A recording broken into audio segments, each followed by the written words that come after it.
জীবনের চরম শিক্ষা কখন পেয়েছিলাম জানেন? আমার ভাইয়ার গায়ে হলুদের দিন আর বিয়ের দিন যখন আমরা পার্লারে গিয়েছিলাম। বিশ্বাস করেন এই ২ টা দিন পরিবার থেকে এমন এমন বকা খেয়েছি, জীবনেও মনে হয় এত বকা খাইনি। হলুদের দিন আমরা রেডি হতে হতে মানে পার্লারে সাজতে সাজতে বাজিয়ে ফেলেছিলাম রাত ১০টা, যেটা আমার পরিবারের জন্য আসলে অনেকটা অসুবিধা হয়ে যাচ্ছিল, কারণ আমাদের জন্য পুরো প্রোগ্রামটাই অনেক লেট হয়ে গিয়েছিল। এরপরে তো প্রোগ্রামটা শুরু। আর আমার জীবনের সবচেয়ে যদি বলেন যে স্মরণীয় মুহূর্তগুলো কোনটা, আমার ভাইয়ার বিয়ের দিনটা হচ্ছে আমার জন্য খুবই স্মরণীয়। মেয়েদের কাছে নিজের ভাই বোনের বিয়েগুলো অনেক বেশি আনন্দময় লাগে, অনেক বেশি খুশি লাগে। আমার যেহেতু বোন নেই, আমার বিয়ের পরে যেহেতু আমার ভাইয়ারই বিয়ে, তো এই কারণে ভাইয়ার বিয়ে জুড়ে ছিল অনেক বেশি এক্সাইটমেন্ট। ভাইয়ার বিয়ের প্রায় ৩-৪ মাস আগে ছিল ভাইয়ার আক্তের প্রোগ্রাম, যেটা পুরো আমরা মানে বিয়ের প্রোগ্রামের মতো করে সব আয়োজন করেছিলাম। অ্যাকচুয়ালি আয়োজন বললে ভুল হবে, আমরা সেই আনন্দটুকু করেছিলাম। মানে আমরা এমন একটা মানে এক্সাইটমেন্ট আমাদের মাঝে ছিল যে আমরা আক্তের প্রোগ্রামটাও সবাই জড়ো হয়ে অনেক বেশি মজা করেছিলাম। আর আমার পরিবার সম্পর্কে তো আপনারা জানেন যে আমরা খুবই বড় একটা পরিবার। আমার আব্বুরা হচ্ছে ৪ ভাই ৩ বোন, তো সবগুলো মানে আমার চাচারা ফুফুরা সবার ফ্যামিলি যখন একসাথে হয়, আমরা কাজিনরা যখন সবাই একসাথে হয়, মোটামুটি বলতে গেলে ছোটোখাটো একটা ঘরোয়া অনুষ্ঠান যেটাকে বলে, ছোটোখাটো একটা আর কি প্রোগ্রাম হয়ে যায়। তো বিয়ের দিনটাও দেখতে পাচ্ছেন, এটা হচ্ছে বিয়ের দিন আমি আর তামিম পার্লারে গিয়েছিলাম। তো ওখান থেকে আসতেও আমাদের প্রায় ১টা বেজে গিয়েছিল। এদিকে বাসায় সবাই তো অনেক বকাঝকা। এ পর্যন্ত মানে এরপরে ভাইয়ার বিয়ের পরে মনে হয় আর কখনোই আমি পার্লারে সাজা হয় নাই। হয়তো আমার খালাতো বোনের বিয়েতে সেজেছি। এরপরে আমি কানে ধরেছি আর জীবনেও আমি পার্লারে সাজবো না।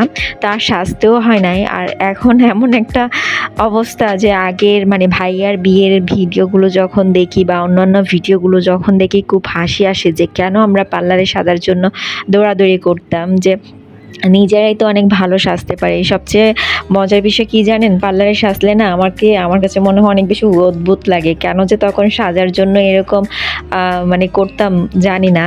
তো ভাইয়ার বিয়ের আসলে ভিডিওগুলো যেহেতু আমার ধারণ করা ছিল, মাঝে মধ্যে আসলে আমি স্মরণ করি, একটু দেখি। আজকে ভাবলাম আপনাদের সাথে একটু শেয়ার করি। ব্যস্ত জীবনে যখন মানুষ অনেকটা যান্ত্রিকময় এককেন্দ্রিক হয়ে যায়, তখন অতীতের কিছু স্মৃতিময় মুহূর্তগুলো যদি আমরা স্মরণ করি, দিনগুলো না অনেক ভালো যায়। তো আজকে আমি বসে বসে ভাইয়ার বিয়ের সকল ভিডিও দেখছিলাম। তারপর আমি চিন্তা করলাম আমার ভিউয়ার্সদের সাথে আমি একটু আবার শেয়ার করি, হয়তো আপনাদেরও অনেক বেশি ভালো লাগবে। আমার এখনও মনে পড়ে আমার ভাইয়ার বিয়ের ভিডিওগুলো আমি যখন দিচ্ছিলাম, একটু মানে লেটে যদি আমি দিচ্ছি, তখন আপনারা আমাকে তো কমেন্ট করতেনই, আমাকে পেজে গিয়েও মেসেজ দিতেন, আপু তাড়াতাড়ি ভিডিও দেন, আমরা অপেক্ষা করছি। আসলে আমার কাছে মনে হতো যে আমার চেয়েও আপনারা অনেক বেশি ওদিকে আগ্রহী ছিলেন আমার ভাইয়ার বিয়েতে। আমি যদি পারতাম বা আমার যদি সম্ভব হতো, আমার সকল ভিউয়ার্সদের আমি ইনভাইট করতাম আমার ভাইয়ার বিয়েতে। তো ইনশাল্লাহ সামনে আরেকটা বিয়ে হবে, মানে আমার বড় ভাইয়ার তো বিয়ে হলো, সামনে ইনশাল্লাহ আমার ছোট ভাইয়ের বিয়ে হবে। আমার ছোট ভাইয়ের জন্য কিন্তু আমরা মেয়ে দেখছি অলরেডি। যদি কোনো ভালো মেয়ে থাকে যে আমার ভাইয়ের সাথে মানানসই হবে, অবশ্যই চট্টগ্রামের মেয়ে লাগবে। আপনারা আমাকে পেজে কিন্তু জানাতে পারেন। এটা কিন্তু একটা আর কি ডিক্লারেশন দিয়ে দিলাম আর কি। তো এটা হচ্ছে ভাইয়ার বিয়ের পরের দিন হচ্ছে বৌভাত। এদিকে আফরা দেখতে পাচ্ছেন, মানে চুপি চুপি ওর বাবার কোলে, মানে ও অনেকটা আছে না বিড়ালের মতো করে তাকিয়ে থাকতো যে ওর মা কোথায়, মানে কাছাকাছি মাকে পেলেই হলো, আর মানে আমি কাউকে আর কিছু করতে পারতাম না, মানে আমার কোলে উঠে বসে থাকতো।